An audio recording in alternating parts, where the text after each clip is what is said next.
Astrology, and today I want to talk about the new moon in Aries.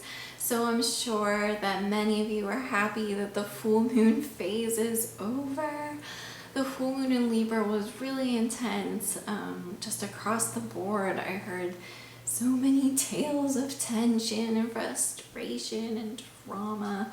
So it seemed like it triggered a lot of wounds, especially in relationships, and really about the self in relationships, which I know I had talked about in my full moon in Libra video. So now that phase is finally over. Hopefully we figured some stuff out, released some stuff, and now we're ready for a new phase. And the new moon in Aries is very special because it is the new moon that is all about new beginnings. They all are, but this one is just like double new beginnings because Aries is the first sign in the zodiac. So just a huge time of new beginnings. Like, it's definitely go time. It's time to take the action, put your ideas into form, to take a leap of faith, all of that. And so Aries is a sign that's about doing. It's the sign of the pioneer. It's a sign of being in your sovereignty and your independence.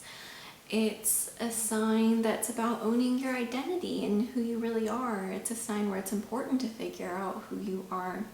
So these are all the themes that will be important right now. It's time to own who you are, step up into your strength, your sovereignty, and own it and go after what you want. And even if you are a pioneer, even if you're the first one doing it, or it just seems really new to you, go ahead and do it. I really encourage you. And the only thing that I would guide against with Aries energy, because we have a lot of it, is being a bit too impulsive or being pushy or forceful. So while we want to take these leaps of faith and all of that, if you haven't thought about something at all and you're being like a bit too reckless and impulsive, and hopefully people kind of can feel when they're doing that, I would guide against it. Make sure that you have thought something through a little bit before doing it. You do need to take a leap of faith, and it might be brand new to you and it might be scary, but hopefully, you did think about it a little bit. So it's like this fine balance all the time with everything, isn't it?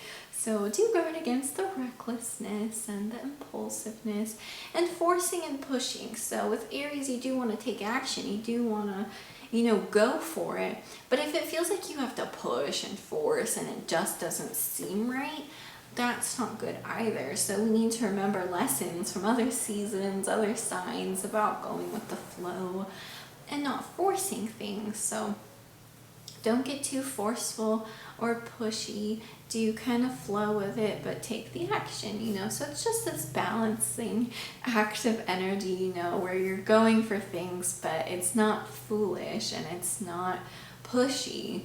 It's just, you've thought about it a bit, you would like to do it, you don't know where it's going, and it feels right and the right timing, and you do it, you take the leap of faith, you leap off that cliff and see what happens, so that's probably the best way I can put it. And there are two aspects around the new moon that aren't completely exact, but they're pretty close and important. And one is Mars sextile the new moon. And the Mars aspect is actually pretty close. It's only a degree away. And Mars rules Aries, so that's very positive. An extra dose of action, that's for sure, and just wanting to move forward. Now, Mars in Gemini is very mental, so it's definitely about all those ideas. And our minds may be very active right now, but with all the things we want to start. So go ahead and, if you've thought about it and you have these great ideas, put them into form. That's what it's all about. And Gemini's also just learning a lot of things. It's communicating. So yeah, there might just be like lots of information to gather to help you move forward, to take these actions. There might be lots of communications with people and talking about the new beginnings, or these conversations kind of help you move forward. Connecting with people perhaps that it's important to connect with in order to move forward, and stuff like that.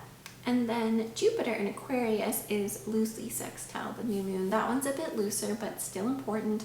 And that's wonderful because Jupiter is about expansion, growth, luck, doors opening. In Aquarius, it's very free, definitely freeing us up, not just expanding our lives. And in Aquarius, it's about this new world too. So we're really opening up, into a new world, into energy we haven't seen before. And it's very free, it's expansive, and we're ready to grow. And there might be a lot of luck or abundance or something coming your way to help you out with these new beginnings. So the Jupiter aspect is definitely a wonderful sign. And that's pretty much the energy around the new moon itself. But there is an aspect going on at the same time, and that is Venus in Aries is square Pluto in Capricorn. So that's the little harsh one. I don't know how harsh it will be. It kind of makes sense why we would have that, because that aspect is about letting go of old structures that don't serve us anymore. So we might need to really make sure we let something go if we're going to have this huge new beginning, If something is in our way to have that, we need to let it go. Or if something is just old, like if we're going to start a new job but we're holding on to an old one, well, we can't have both, so it might be something like that. You might just be up leveling too, you might have been doing something that felt really great, but now you want to do something even better, and you still can't hang on to both. You need to make the transition, you need to release it and move up, And Venus has to do with creativity and creative projects, so it might have to do with that, letting go of an old mode of creating, an old mode of expressing yourself with the Aries energy, an old identity, in order to be who you want to be now, in order for your new creative projects to make room, for that creation. And it also has to do with money sometimes, so it might be, this could be where it's like an old job or an old way of making money because you're about to do that in a brand new way that's better. Or it could just be, that could be where some thinking comes in too. Always talk about that, Pluto and Capricorn really is letting go of a lot of these like very old, outdated structures just in the world in general. And one of them is kind of how we think about money, and the Capricorn can be very in a negative sense, like struggle or lack mentality. So Pluto and Capricorn might be releasing that. And, we might be moving into the Aries energy where instead we feel like we can do it, we have the capabilities to make money, and we trust ourselves instead of being in lack or worry or fear, or we're not enough or we won't have enough and all of that. So we might have to let that go.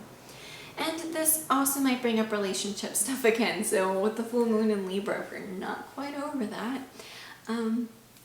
there might be more relationship stuff to let go of. There might be people of any type of relationship that just, they aren't gonna make the cut, they aren't supportive of you on your new journey, and that might have to go. Or it might be a cycle, an unhealthy pattern, a way of relating that wasn't good, or that held you back from being your best self, or from both of you being able to be your best self. So some little stuff to let go of as we move into the new. And again, it might just be that you're trying to hang on to two worlds. You're like, but I'm going to keep doing the old job and start a new job. And you might think you could do that, and maybe you can for a little while. Like if you're going to let it go, but you just need a transition phase, I think that might be okay. You're going to let it go. You're starting to make that process. It doesn't have to be so clean cut if that doesn't make sense to you, but do start to know and realize that you will have to move into the new, and that the old can't come with you at the same time, or you'll just be like stuck with a foot in both worlds, and you might just feel out of balance and stuff. So recognize that, I suppose. So yeah, that's all I wanted to talk about with the new moon today. So I hope you all have a wonderful new moon. I do ask that if you can, that you subscribe, because not only does it support me, but it makes sure that you get to stay up to date on when I release videos and whatnot, so you can make sure you don't miss out on any of this information. And I'll also link my Instagram in the description, because I always talk about like other aspects going on throughout the month on there. So if you want to stay constantly updated about things, you might want to follow me there if you don't already. I know a lot of you already probably do follow me there. So yeah, have a wonderful new moon.